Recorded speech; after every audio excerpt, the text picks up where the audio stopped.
పరుచూరి గోపాలకృష్ణ ఛానల్ని సబ్స్క్రైబ్ చేసుకోండి. కొత్త వీడియో నోటిఫికేషన్స్ కోసం బెల్ ఐకాన్ ప్రెస్ చేయండి.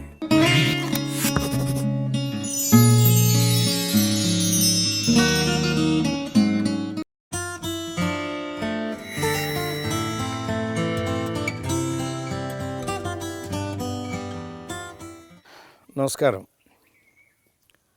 ఈ రోజున మా బాబాయ్ గురించి చెప్తాను. మా బాబాయ్ అంటే మీ ఎవరికి తెలియదు. అల్లు రామలింగయ్య గారు మా బాబాయ్. అయితే ఆయన నేను నోరారా బాబాయ్ అని పిలవటానికి ముందు మా ఇద్దరి మధ్య అంటే ముందు శత్రుత్వంతో కూడి పోరాటంలోంచి మిత్రత్వంలోకి వస్తే అది ఒక అద్భుతమైన ముగింపుకి దారితీస్తుంది అని మన పెద్దలు చెప్పే మాటకి రామలింగయ్య గారిది నా అనుభవమే కారణం. అనురాగ్ దేవత షూటింగ్ జరుగుతుంది 1980లో. అనురాగ్ దేవత షూటింగ్ జరుగుతున్నప్పుడు అక్కడ ఆయనకు డైలాగ్ ఉంది రామలింగయ్య గారికి. నూతన్ ప్రసాద్ను ఉద్దేశించి ఆయన క్లీనర్ నా కొడక అని తిట్టాలి. రామలింగయ్య గారు బేసికల్గా పాలకొల్లులోనే ఆ కమ్యూనిస్ట్ ఓరియంటెడ్ ఆ బ్యాక్గ్రౌండ్ నుంచి వచ్చారు, నాకు తెలుసు. ఆయన నేను అన్నం ఈ మాట అన్నం అన్నారు. అదేంటి సార్ అనాలి, ఎవరిది రాసింది? అప్పుడు మేము కొత్త కదా, 1980కి చాలా కొత్త. వీళ్ళే అని తాతినేని రామారావు చూపించాడు.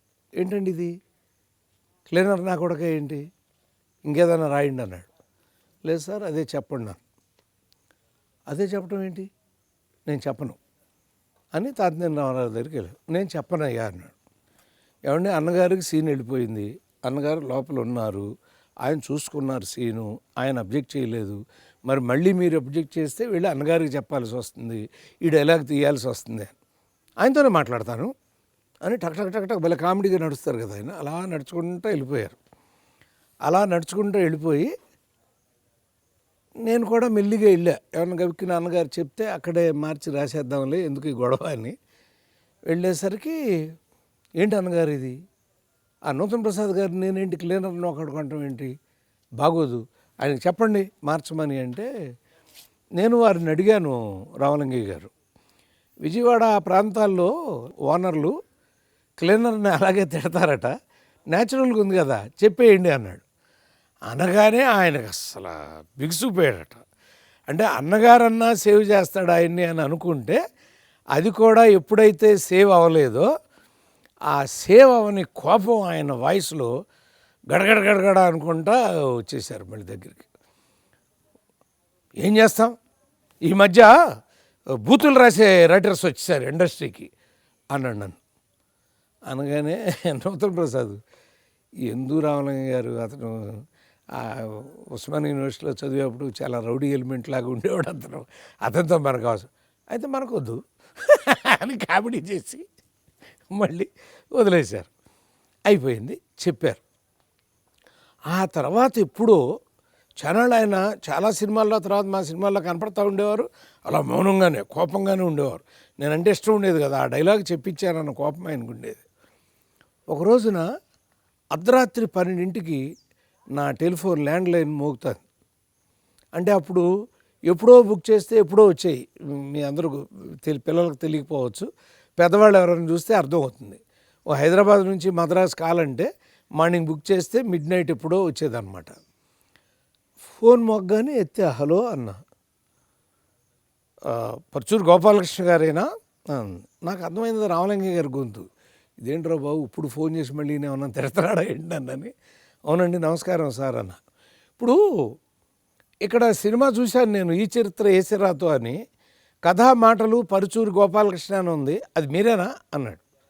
అవును సార్ నేనే అన్న. ఈ సినిమా రాసిన చేతులతో క్లీనర్ నా కొడక అని ఎలా రాయగలిగావయ్యా అన్నాడు. ఎవరు అలా ఆయన్ని అంటే అప్పుడు మర్చిపోలే ఆయన ఆ మాట అనిపించాననేది. నేను ఎదురుగా ఉంటే నేను కౌగులించుకునేవాడిని అని ఆయన అభ్యుదయవాది చెప్పాను కదా.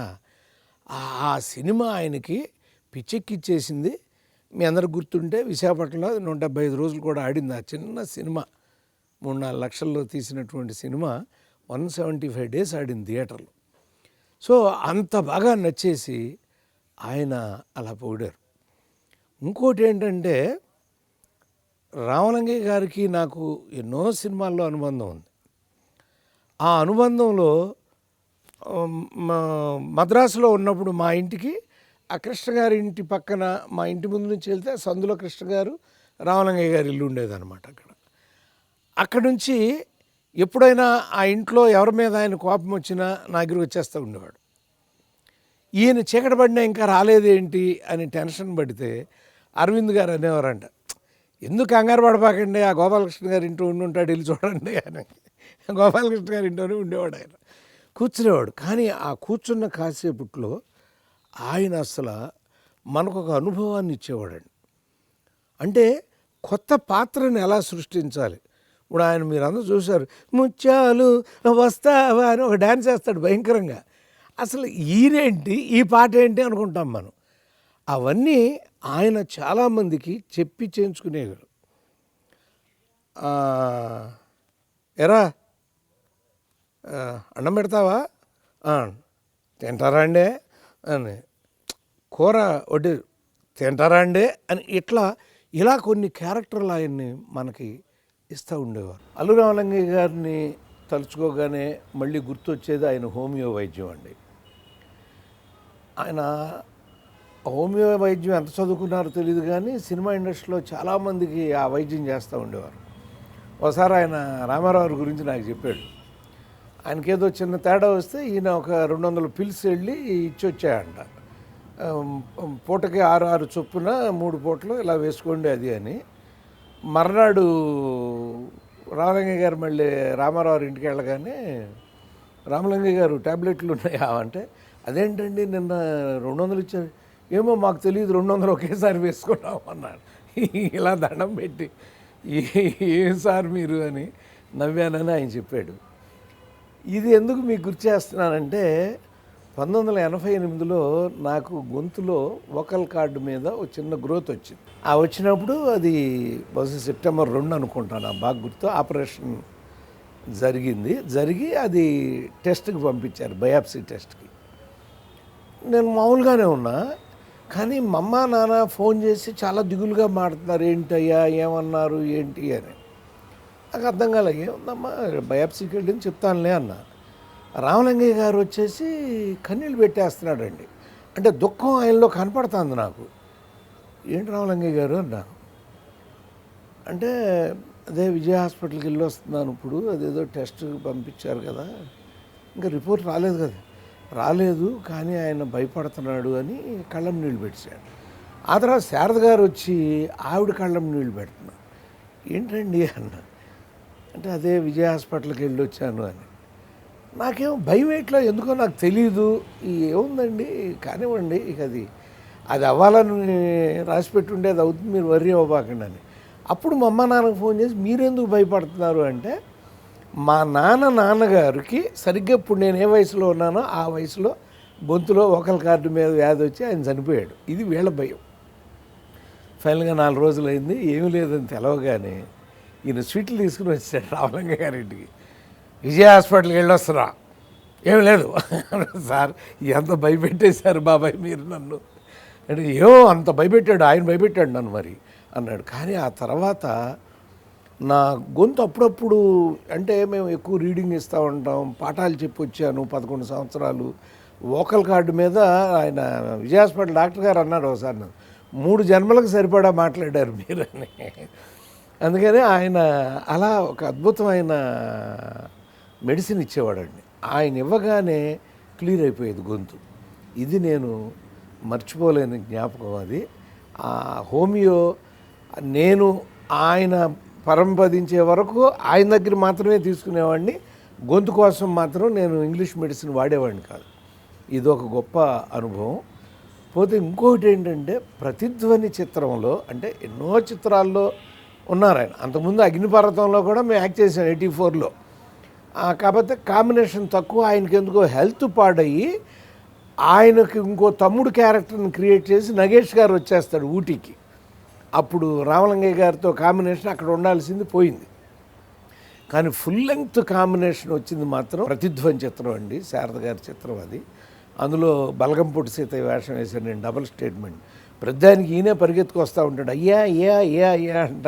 నాకు ముందుకు 1-2 రోజులు నవ్వొస్తూ ఉండేది ఆయన అలా వస్తా అంటే. నేను చిన్నపిల్లాడిలాగా బల్ల మీద కూర్చుని సినిమాలు చూశాను, ఇవాళ ఆయన పక్కన ఇలా నటిస్తున్నానని చెప్పి ఆ డబుల్ స్టేట్మెంట్స్ అన్నీ కూడా అదిరిపోయినాయి. ఆ తర్వాత మొగుడు గారిలో కూడా మళ్ళీ అలాంటి క్యారెక్టర్ వేయించి మళ్ళీ రామలింగయ్య గారిని తీసుకొచ్చే గాంధీ గారు నా పక్కన పెట్టారు, మోహన్ గాంధీ గారు ఆయన్ని. అలా ఒక అద్భుతమైన సూపర్ హిట్ ప్రతిధ్వని చిత్రం. ఆయన కాంబినేషన్, నా కాంబినేషన్. ఒకటి మాత్రం మేము మర్చిపోలేని జ్ఞాపకం మాత్రం, ఒక స్టేట్మెంట్ ఏదో నేను చెప్పను, అది ఇది వద్దులేండి అన్నాడు ఆయన. నేను మానేశాను. ఎందుకంటే నన్ను ప్రేమిస్తాడు ఆయన. ఆయన ఒక బాబాయ్ లాగా ఇన్ని స్టేట్మెంట్లు ఇచ్చారు కదా, ఇది మాత్రం వద్దులేండి అన్నాడు అంతే. వెంటనే రామానాయుడు గారు కూడా ఏమైనా పెద్ద ఆయన చెప్తున్నాడుగా వదిలేవా ఈ స్టేట్మెంట్ అని ఒక స్టేట్మెంట్ చెప్పకుండా దాన్ని అలాగే ఆపేశాను నేను. మరి రామలింగయ్య గారు అంటే మహానుభావుడు. ఆయనతో నడిచినటువంటి జీవితంలో 2004 అసలు మర్చిపోలేనటువంటిది అది. ఎందుకంటే 2004లో మేము బద్రీనాథ్ సినిమా అల్లు అరవింద్ గారికి కూర్చుని ఉన్నాం. ఎప్పుడు కోపడుతూ ఉండేవాడు కొడుకుని, రే ప్రపంచం అంతా రాంచుకుంటుంది, నువ్వు రాంచుకోవా పర్చూర్ బ్రదర్స్తో అంటూ అరుస్తూ ఉండేవాడు ఆయన. ఆ సినిమా రాస్తా అంటే సడన్గా 2004 మేము అమెరికా వెళ్ళాల్సి వచ్చింది. అమెరికా వెళ్తా అంటే అప్పుడు నేను అరవింద్ గారిని, పర్వాలేదా సార్ నేను 40 రోజులు ఉండను అంటే, మీరు వచ్చేలోపు ఇక్కడ ఏం అవ్వదలేదు సార్ వెళ్ళండి అన్నాడు. 2004 జూలై 21వ తారీఖున నేను అమెరికా వెళ్ళాను. 2004 జూలై 30వ తారీఖున బాబాయ్కి కన్నుమూశారు.